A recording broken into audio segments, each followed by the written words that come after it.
Ini menjadi bukti bahwasanya Kanjeng Nabi Muhammad SAW ini menjadi sosok yang menjadi panutan yang didhawuhkan dalam firman-Nya Allah Subhanahu wa taala, laqad kana lakum fi Rasulillahi uswatun hasanah.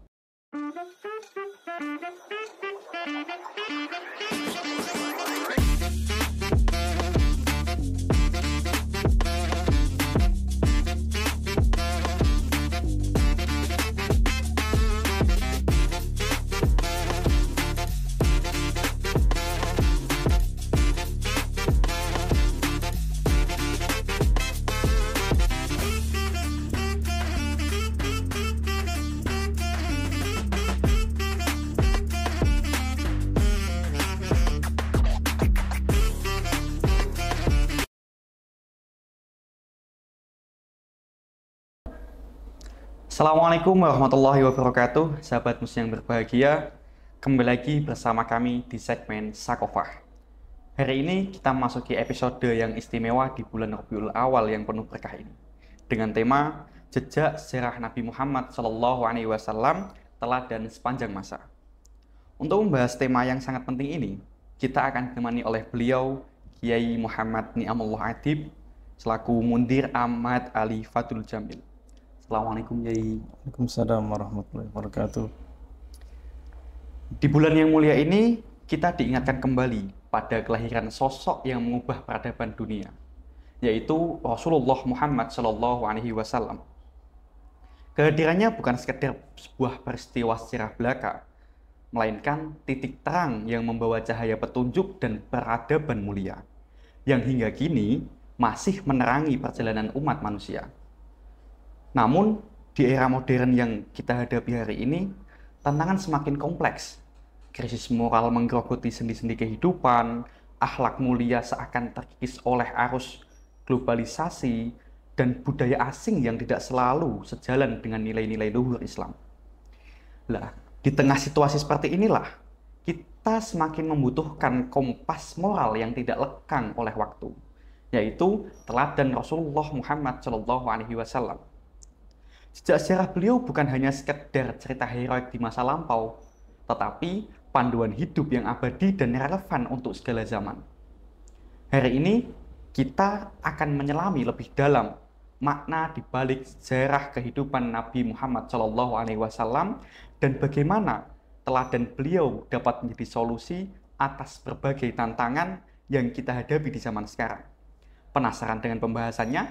Langsung ke Sakofah.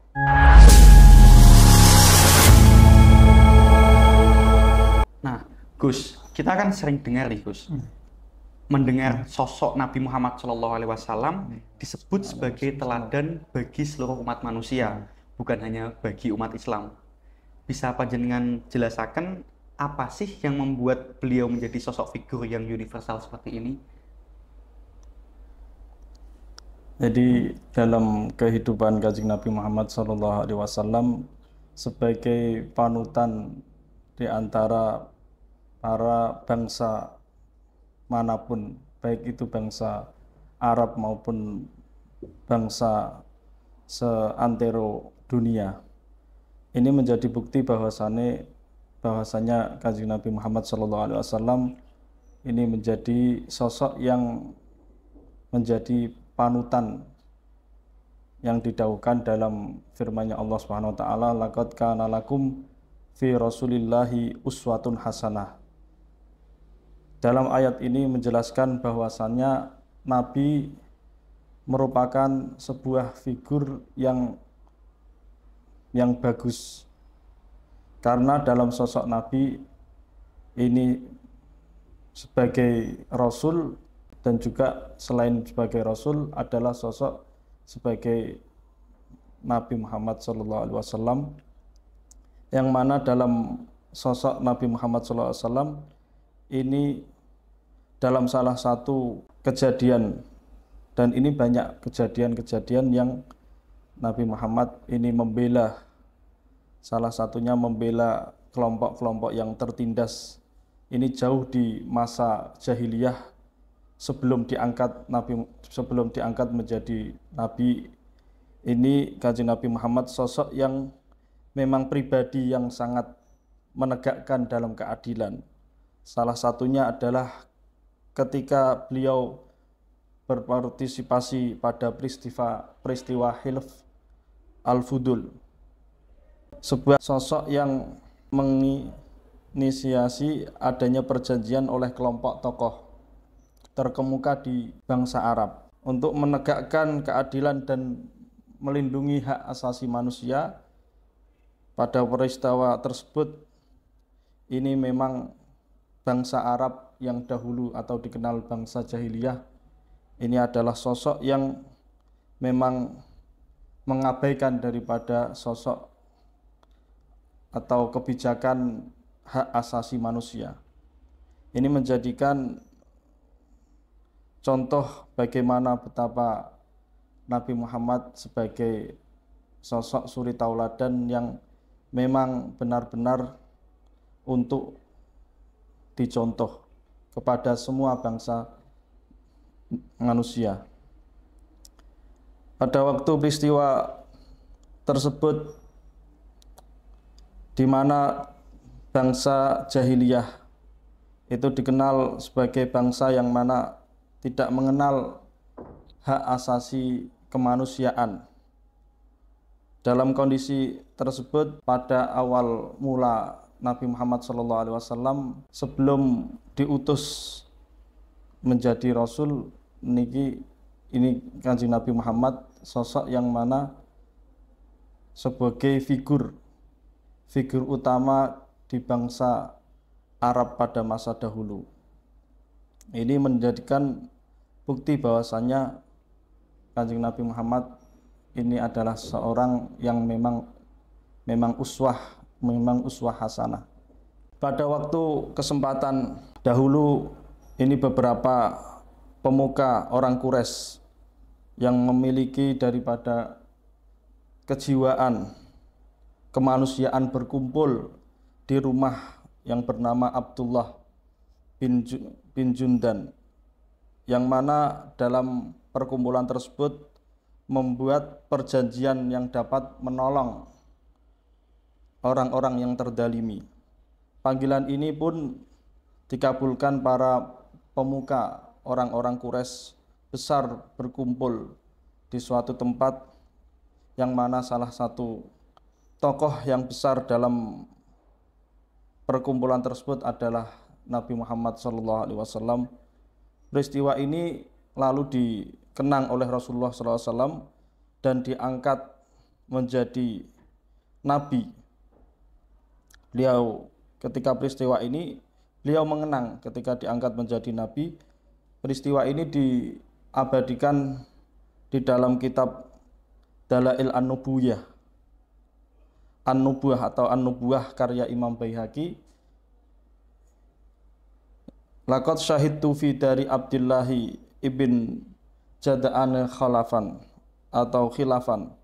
ma uhibbu an li bihi khamrun na'ami walau itu ilaihi fil islami ahabbu. Jadi aku pernah hadir di rumah Abdullah bin Jud'an dalam salah satu perjanjian Hilaf Al-Fudul yang lebih aku sukai daripada unta merah. Sekiranya aku diajak kepada perjanjian seperti itu dalam Islam, niscaya aku akan memenuhi panggilan tersebut. Kisah ini menegaskan bahwa kepada kita bahwa jiwa solidaritas segala atau sesama manusia sangatlah dijunjung oleh Nabi Muhammad SAW. Bahkan sebelum beliau diangkat menjadi Rasul, beliau ini mengajarkan kita supaya membela kemanusiaan dalam hak asasi, dalam hak bentuk universal dengan selaras dengan ajaran Islam. Insya Allah, memang benar ya, Nabi Muhammad niku menjadikan transformasi dari zaman jahiliyah yang gelap menuju zaman yang terang. Nah, berbicara tentang transformasi, setahu kami ada satu peristiwa monumental di dalam sejarah Islam. yang benar-benar menjadi turning point atau titik balik dari transformasi tersebut, yaitu hijrahnya Nabi Muhammad SAW. Kalau kita kaitkan dengan transformasi universal yang panjenengan tadi jelaskan, dalam konteks kehidupan sosial, nilai-nilai apa saja sih yang bisa kita ambil dari peristiwa sejarah hijrahnya Nabi untuk diterapkan dalam kehidupan sehari-hari, Gus? Baik, dalam peristiwa hijrahnya Nabi Muhammad SAW ini menjadikan sejarah bagi umat muslimin, khususnya bagi umat muslimin.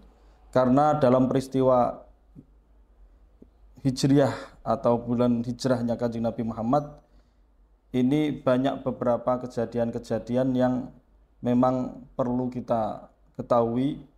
Yang pertama adalah berdirinya pemerintahan Islam pertama yang mandiri.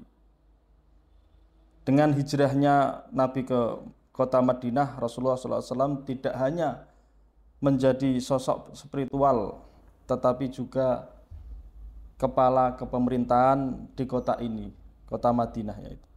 Islam berkembang dari sebuah dakwah bawah menjadi sistem sosial politik yang terstruktur dan berdaulat. Salah satu pencapaian terpenting adalah penyusunan piagam Madinah, dokumen yang bersejarah yang menetapkan dasar-dasar hidup bersama antar muslimin dan non-muslim. Piagam ini menekankan keadilan dan hak kewajiban bersama serta melindungi antar kelompok masyarakat, mencerminkan tata kelola negara yang toleran dan visioner. Di Madinah, syariat Islam mulai diterapkan secara menyeluruh dari pengaturan ekonomi, hukum pidana, hingga tata sosial masyarakat. Prinsip-prinsip seperti keadilan, tanggung jawab, dan bermusyawarah menjadi ciri khas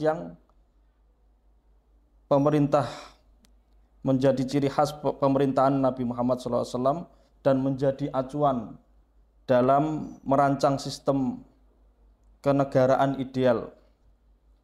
Dan dalam peristiwa tersebut, kesepakatan lintas agama atau disebut piagam Madinah setelah hijrahnya Nabi ke kota Madinah, Rasulullah SAW memimpin sekelompok masyarakat yang sangat majmuk, Muslim, Muhajirin dan Ansor dan Yahudi dan Nasrani serta suku-suku yang lainnya, sehingga beliau menyusun dokumen yang penting yang diberi nama Piagam Madinah, sebuah dokumen yang mengatur hubungan antar kelompok dengan prinsip egalit dan liberté, kebebasan beragama, kesetaraan hak, dan keadilan. Melalui perjanjian Piagam Madinah tersebut, Nabi Muhammad SAW memperkenalkan sistem kehidupan yang lebih manusiawi, aman, dan damai seluruh masyarakat yang ada di kota Madinah sebagai unsur-unsur identitas yang berbeda. Peristiwa ini pun diabadikan dalam kitab As-Sirah An-Nabawiyah karya Imam Ibnu Hisham. Wa inna Yahuda bani Aufin ummata ma'al mu'minina, atau wa inna Yahuda bani Aufin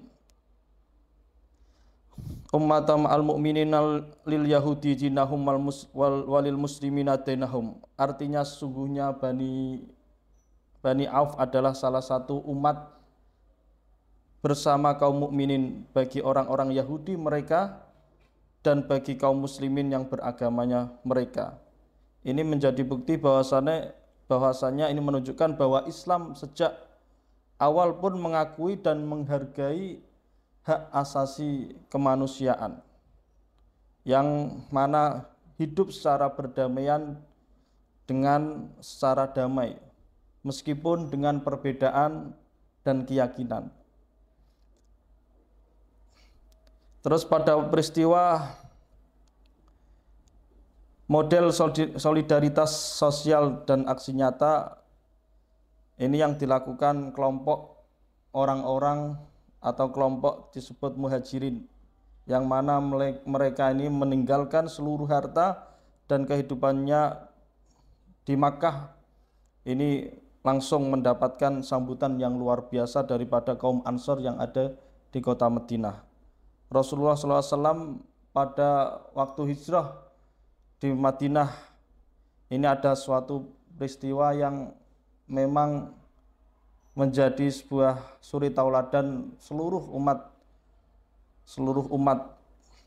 khususnya umat muslimin, yang mana Nabi Muhammad ini mempersaudarakan antara kelompok Ansor dan Muhajirin, yang mana dalam ikatan persaudaraan ini tidak didasarkan kecuali melainkan iman dan kepedulian dalam sistem sosial.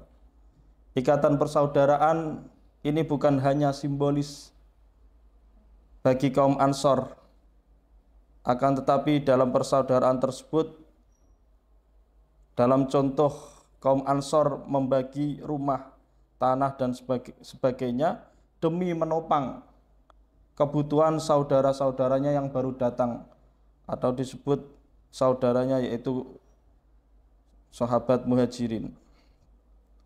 Ini benar-benar contoh yang mana ini adalah kita menerapkan dalam persaudaraan yang kuat dan membangun masyarakat secara Islam yang adil dan menopang sebagainya. Ini supaya untuk bagaimana tidak berpecah belah antara umat, baik di situ umat muslimin dan kafirin. Sangat sangat aplikatif sekali niku nilai-nilainya dari hijrah yang mengajarkan tentang kepedulian pada sesama, perencanaan yang matang dan membangun keadilan bagi seluruh umat manusia. Semuanya sangat relevan untuk kita aplikasikan.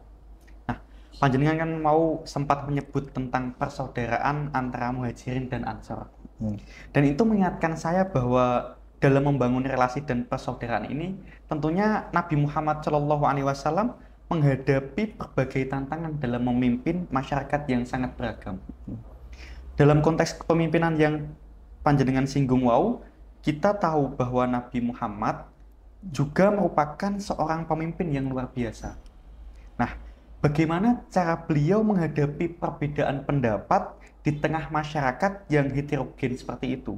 Artinya masyarakat yang memiliki keberagaman dan perbedaan dari berbagai aspek. Jadi untuk memahami daripada Nabi Muhammad membangun sebuah kota di mana kota Madinah tersebut ini mengalami beberapa kejadian-kejadian yang mana kejadian ini seperti yang tadi kita sampaikan bahwasannya dalam sistem Nabi Muhammad untuk membangun ikatan sosial maupun ikatan persaudaraan ini, Nabi Muhammad seorang yang memang sosok yang syarat pengalaman dalam membangun tersebut. Karena pada waktu kejadian ketika hijrah ke kota Madinah, Nabi Muhammad kan di situ banyak kejadian-kejadian yang mana kejadian itu menjadi titik baliknya sejarah Islam, yang mana dalam titik baliknya Islam itu Kanjeng Nabi Muhammad terbuka dalam segi contohnya dalam permusyawaratan kepada antar sahabat, bainas sahabat, dan juga Kanjeng Nabi Muhammad niki memang sangat getol untuk mempersaudarakan di antara para masyarakat yang memang berpecah. Dan inilah dalam peristiwa yang ketika hijrahnya Nabi ke kota Madinah, ini termasuk membuka ruang dalam sistem institusi negara. Rasulullah SAW memiliki ruang menyebarkan Islam melalui jalur legislatif atau legislatif, edukatif, dan diplomatis. Di kota Madinah tersebut menjadi basis dakwah yang mencakup aspek dalam kehidupan hukum, pendidikan, ekonomi, hingga militer. Rasulullah tidak memaksakan Islam, tetapi mengajak dengan hikmah dan keteladanan akhlak yang membuat banyak kalangan masuk Islam secara sukarela. Ini menjadi bukti bahwa Nabi Muhammad SAW ini dalam dakwahnya ini menggunakan atau sistemnya mengajak kepada manusia secara bil hikmah wal mau'idah. Tentu ini yang bisa kita ambil pelajaran bagaimana dalam pendekatan dalam dakwah, meskipun banyak suku dan ras dan sebagainya, yang dibangun yang pertama adalah yang dibangun dalam dakwah tersebut adalah atas ketulusan. Nabi Muhammad dakwah ini atas ketulusan, dan juga beliaulah mampu merangkul semua lapisan yang pada waktu itu. Dan kita belajar pada waktu hijrahnya Kanjeng Nabi Muhammad, kita belajar bahwa perubahan sosial harus dimulai dengan membangun kesadaran, bukan secara paksaan dan tindakan kebersamaan. Itu mungkin. Di Nabi Muhammad niku sosok yang sangat wow sekali. Beliau menyontohi dengan membangun kesadaran dari lapisan-lapisan masyarakat, tidak dengan memaksa. Tidak sebenarnya. Nah, sekarang kita bicara tentang implementasi teladan dan nilai-nilai ini di kehidupan sehari-hari. Saya teringat tentang tantangan besar yang kita hadapi sekarang. Bagaimana cara mengenalkan dan menanamkan kecintaan kepada Nabi Muhammad SAW pada generasi muda di zaman sekarang, di tengah gempuran budaya global yang sangat masif, Gus? Untuk menanamkan daripada kecintaan kepada Kanjeng Nabi Muhammad SAW, itu kita harus tahu tentang bagaimana perjalanan sirah daripada Nabi Muhammad SAW melalui pendekatan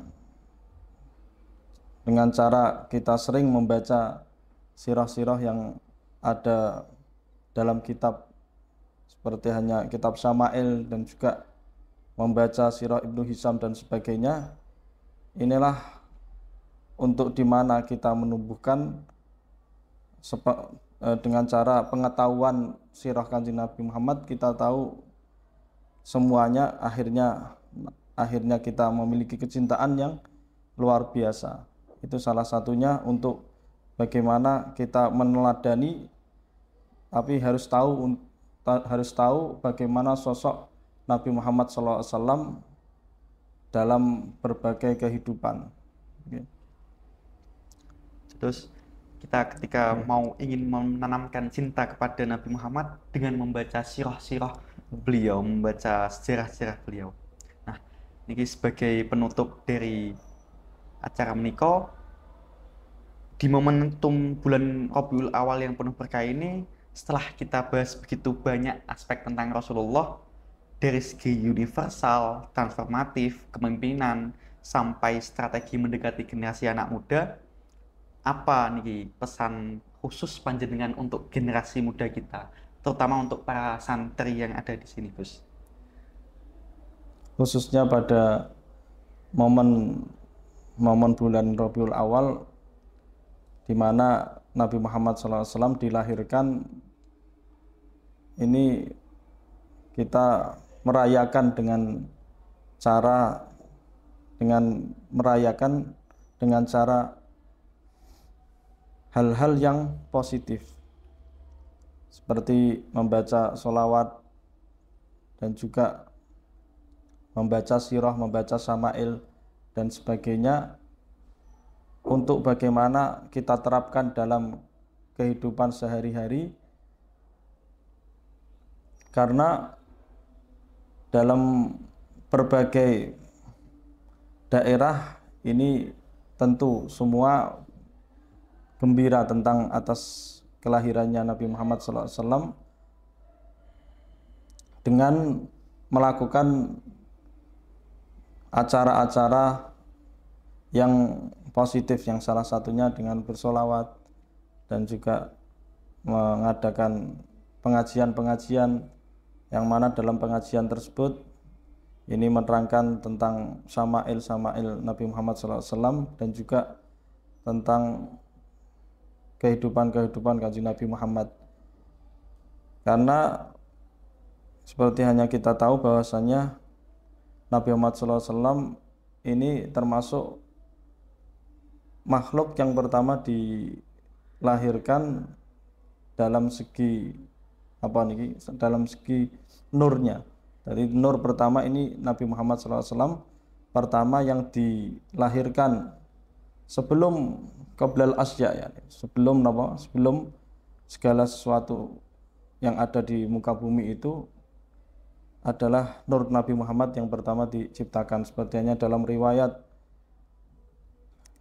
daripada Imam Jabir itu suatu ketika pernah bertanya kepada Kanjeng Nabi Muhammad SAW,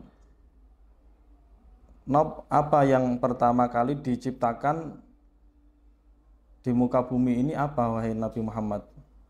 Ini dia meminta penjelasan kepada Nabi, apa yang pertama kali yang diciptakan sebelum sesuatu qoblal asya ini apa wahai Kanjeng Nabi Muhammad?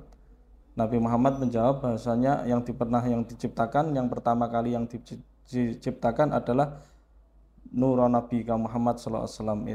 Itu adalah, wahai Jabir, yang pertama kali yang diciptakan adalah nur daripada Nabi Muhammad SAW. Ini menjadi bukti bahwasanya nur Nabi Muhammad ini diciptakan pertama kali sebelum adanya bumi ini, ya Nabi Muhammad yang pertama kali diciptakan, yakni berupa nur.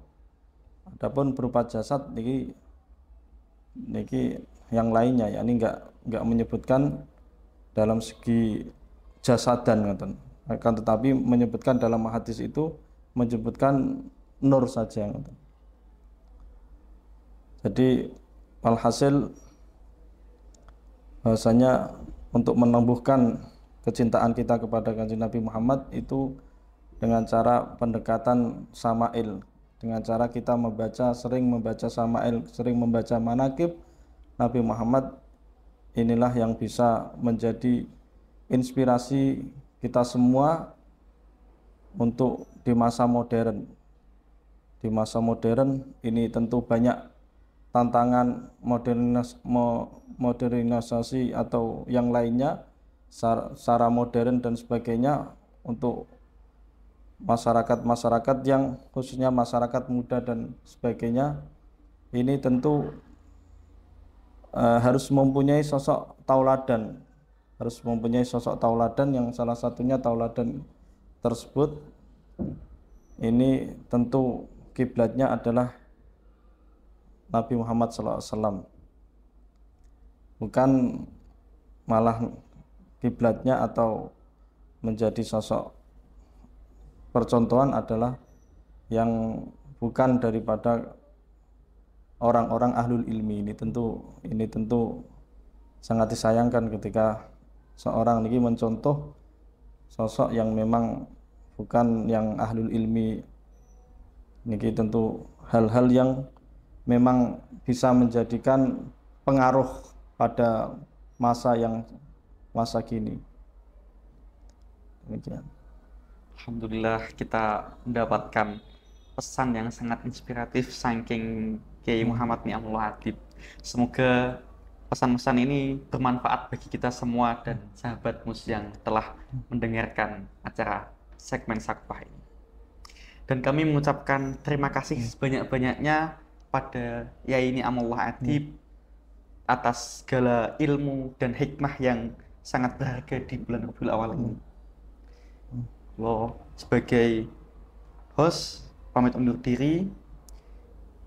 Saya Muhammad Labib As-Solihi sebagai host pamit undur diri, dan jangan lupa like, komen, dan subscribe. Ihdinas siratal mustaqim. Assalamualaikum warahmatullahi wabarakatuh.